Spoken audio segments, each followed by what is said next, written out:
What is going on, everyone? Week 1 of the college football season 2019 is here. We are pumped about it. I know Cole Cubelic is pumped about it. Cole Cubelic, you can catch him on three-man front just across the way here in Birmingham, Alabama. You know, he's an O-lineman from Auburn. Puts his hand in the doit, as you like to say. So we're going to talk a little Auburn football today. Obviously, a big matchup, the marquee matchup of the week, in my opinion, obviously between Auburn and Oregon. We'll start with the starting quarterback, Bo Nix. What do you like about him, and what are some of the biggest question marks? Well, the question marks obviously come with him being a true freshman. He hasn't been in this situation. Now, I do believe if there was ever a freshman quarterback who has genetically been prepared to be a starter as a true freshman, it's been Bo Nix. I mean, keep in mind, he's competed at the highest level of high school football across the country, back-to-back 6A state champions here in the state of Alabama, the Elite 11, the opening, the Under Armour All-American game. He's been around and competed against the best athletes in high school football. His dad obviously wore the same number at the same position at the same school, so he knows what it's about. He's been there, he's seen that, and he's talked to his father about it.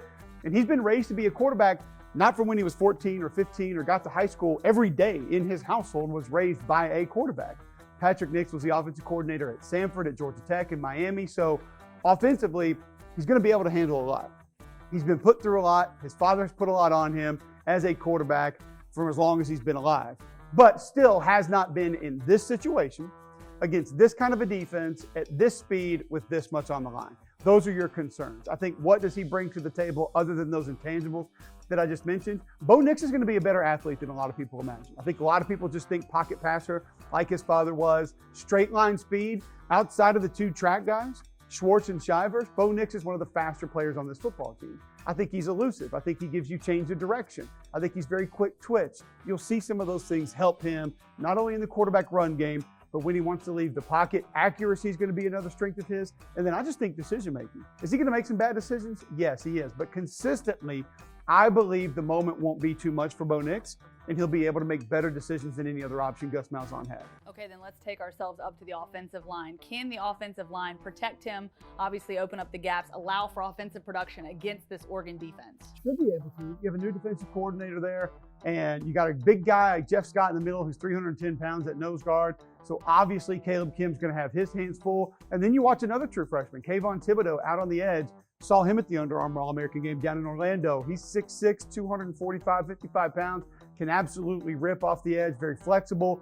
Could be an elite pass rusher. We haven't seen him play big-time college football yet, but he could be a guy that sort of hurts this offense off the edge. I'm very intrigued to see it, Lauren, because everybody talked about 5 starters back. They played so many reps. They played so many snaps. But I got to see it to believe it. I need to see this Auburn offensive line take that step. I need to see them be more physical. I need to see them play as a group, play as a unit, because I saw a lot of guys at times playing individual football last year.